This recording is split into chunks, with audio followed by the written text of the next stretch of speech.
Hello and welcome to Srujan Academy's digital platform. In today's lecture, we're gonna start with the part 4 of the topic equations reducible to linear equations into variables. इसका मतलब क्या है देख लो पहले।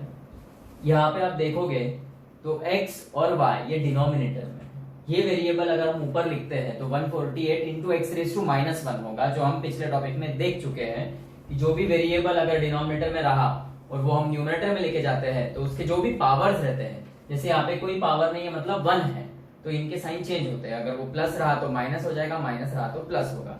इसका मतलब क्या है, अगर ऐसा कुछ रहता है 3/x² और हम इस x² को डिनोमिनेटर से न्यूमरेटर में लेके जाएंगे तो वो हो जाएगा 3 into x raise to minus 2।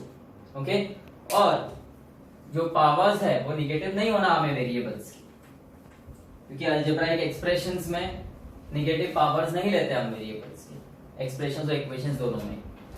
तो नीचे वेरिएबल नहीं चलेंगे। अब क्या कर सकते हैं यहाँ पे, तो बहुत से बच्चे इसको क्या करते हैं, देखो ये x कैंसिल, ये y कैंसिल, ये नहीं चलेगा। मैं पहले भी आपको काफी सम्स में बता चुका हूं कि ये रूल ऑफ कैंसिलेशन यहाँ इसलिए नहीं चलेगा क्योंकि आप देख सकते हो जो LHS है आपका वहां दो टर्म्स है, ये सिंगल टर्म नहीं है, ये मोनोमियल नहीं है। हाँ, अगर ये ऐसा होता था 148 फॉर एग्जाम्पल बता रहा हूं, 148 plus 231 upon xy is 527 upon xy। Suppose यहाँ पे हम वेरिएबल दे देते हैं x और y। ओके, सो ये xy कैंसिल हो सकते हैं बिकॉज अब ये सिंगल टर्म है और सिंगल टर्म का अकेला डिनोमिनेटर है xy और ये भी मोनोमियल है, इसका डिनोमिनेटर है xy। सो xy कैंसिल हो सकते हैं, पर ऐसे x और y कैंसिल नहीं होंगे। सो हमें यहाँ पे क्या करना होगा, ध्यान दो अच्छे से।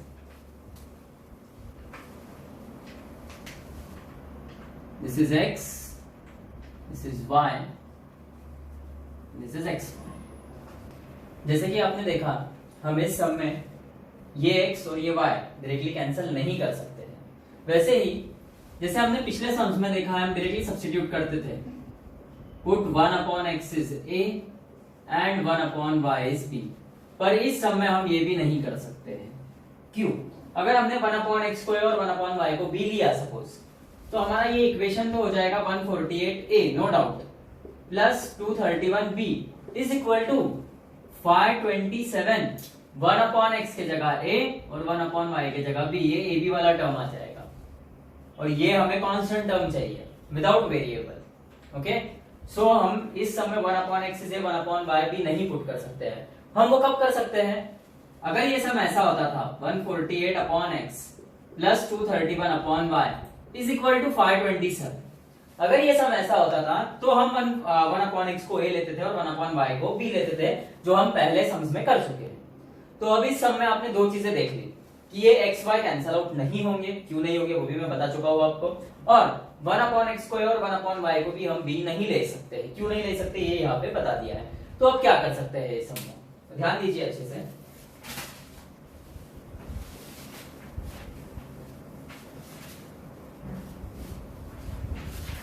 सो हम इस सब में क्या करेंगे, देखिए पहले लिख लेंगे the given equations are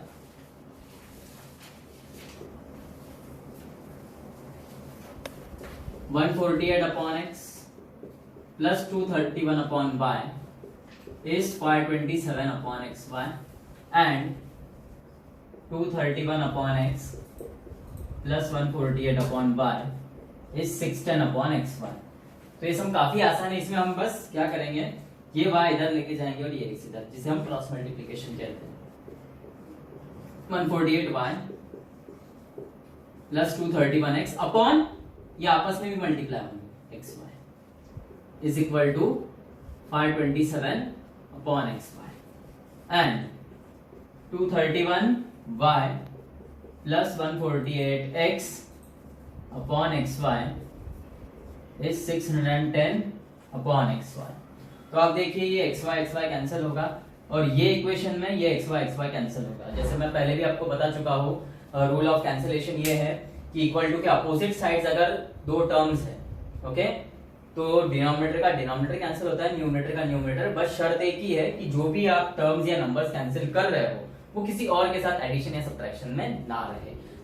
for example अगर ये ऐसा होता था xy प्लस 1, सो ये एक्स वाई कैंसिल नहीं होता था। हाँ, अगर ऐसा होता था एक्स वाई प्लस वन और यहाँ पे भी एक्स वाई प्लस वन, सो ये पूरा कैंसिल आउट होता था ऐसा।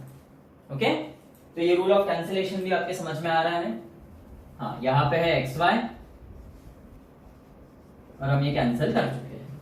सो अब क्या बचेगा, हम इसको रीअरेंज करके लिखेंगे 231x plus 148y is equal to 527।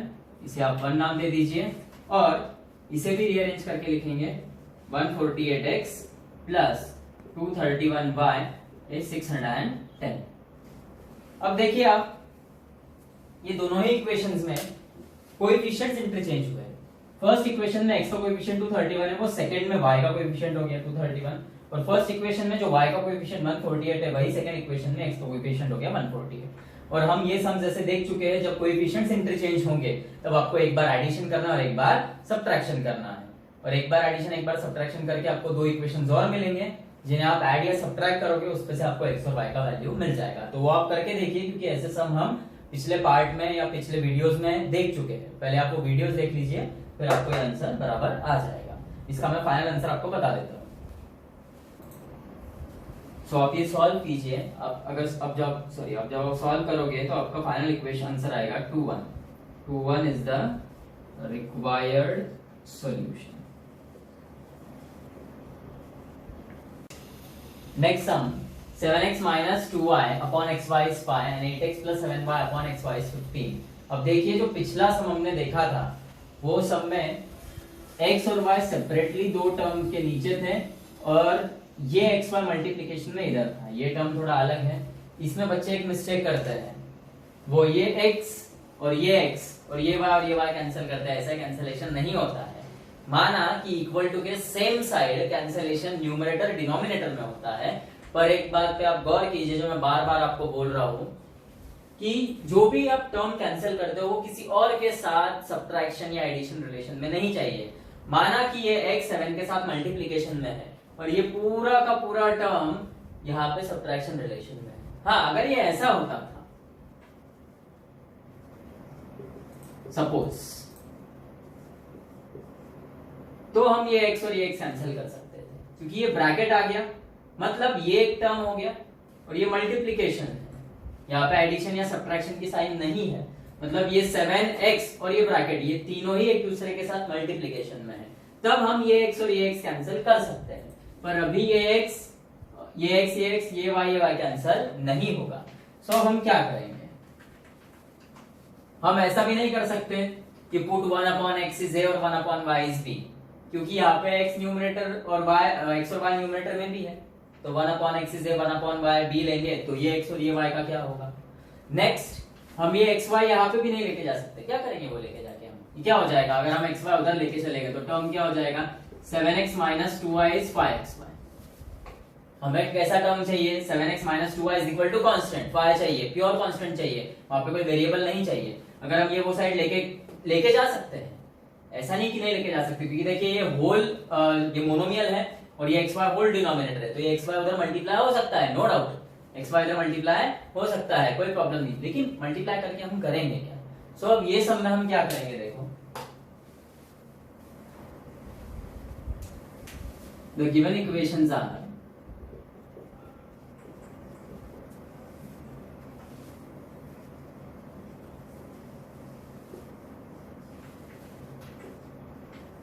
7x minus 2y upon xy is 5 and 8x plus 7y upon xy is 15। सो अब हम ये देखो, ऊपर न्यूमरेटर में दो टर्म्स है, एक है 7x और एक है 2y, और डिनोमिनेटर में सिंगल टर्म है, तो हम न्यूमरेटर स्प्लिट कर सकते हैं। ओके, न्यूमरेटर स्प्लिट करेंगे, मतलब ये xy 7x को भी जाएगा और ये xy 2y को भी जाएगा। अब मैं स्प्लिटिंग आपको समझा देता हूं एक बार। अगर ऐसा रहा, suppose for example a plus B upon C, तो ये ऐसा स्प्लिट हो सकता है।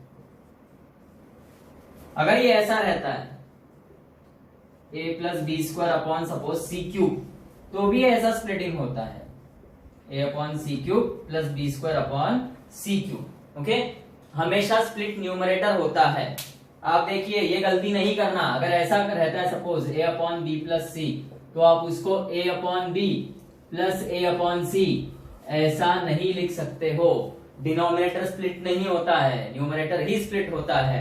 हाँ, अगर ऐसा कुछ होता है कि a plus B upon x plus y, तो आप इसको ऐसा जरूर लिख सकते हो, a upon x plus y plus B upon x plus y. ये प्लस माइनस दोनों के लिए चलेगा। ओके, ये हुआ स्प्लिटिंग। तो अब यहाँ पे आप देखिए 7x अपॉन एक्स वाई लिया हमने, minus 2y upon x y is equal to 5। हमने यहाँ पे न्यूमरेटर स्प्लिट किया।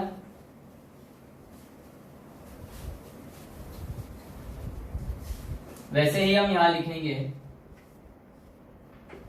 8x upon x y plus 7y upon x y is 15। Okay, x x cancel, ये y y कैंसिल। अब ये cancellation होगा क्योंकि अब ये मोनोमियल है, इसके अंदर के अंदर कैंसिलेशन हो रहा है। ये टर्म का इस टर्म से कोई लेना देना नहीं।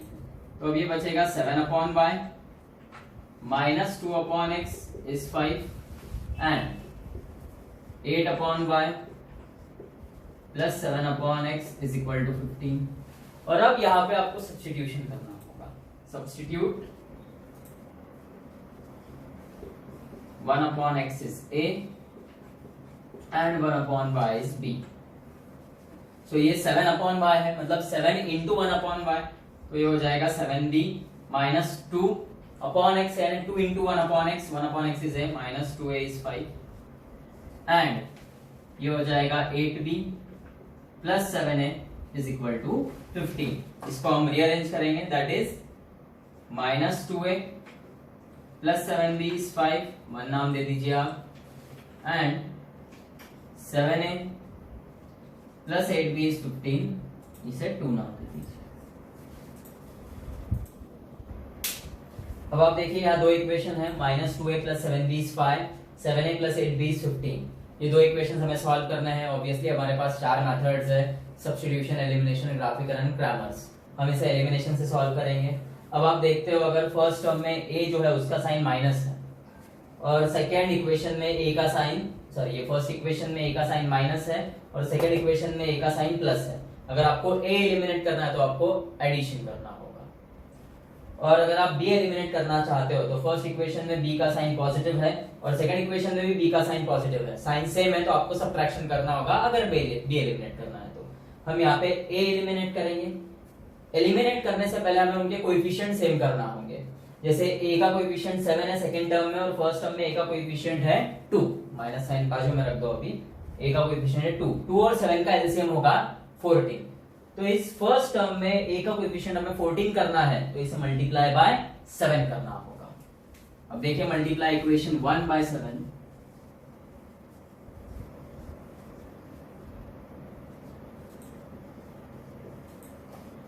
सो ये 7 into minus 2a plus 7b is 5 है।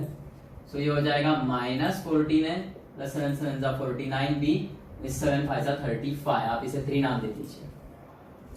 और वैसे ही आपको इस टर्म में, सॉरी सेकंड इक्वेशन में जो a का कोएफिशिएंट है वो 14 करना है, तो इस पूरे इक्वेशन को 2 से मल्टीप्लाई करना होगा आपको।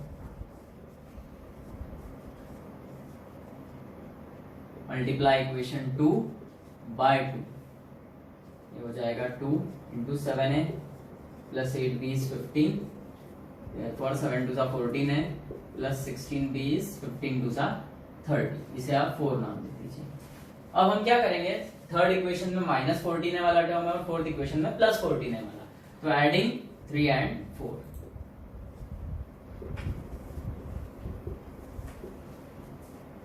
तो ये माइनस 14 है प्लस 49b इज 35 और नेक्स्ट आएगा 14 है प्लस 16b इज 30। अब एडिशन है, माइनस 14 है प्लस 14 है कैंसिल, 49 प्लस 16 होगा 65b, 35 प्लस 30 होगा 65।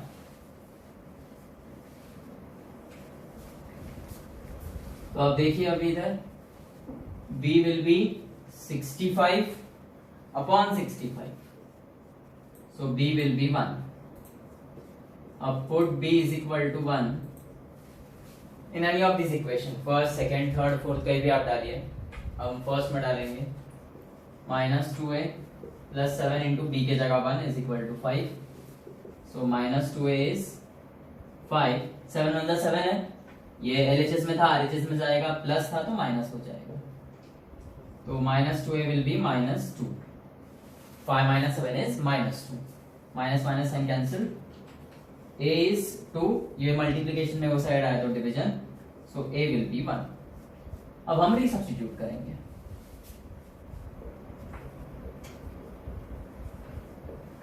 Resubstitute 1/x is a and 1/y is b, और हमारा a है 1 और b भी है 1, so x is 1 and y is 1, so 1 1 is the required solution।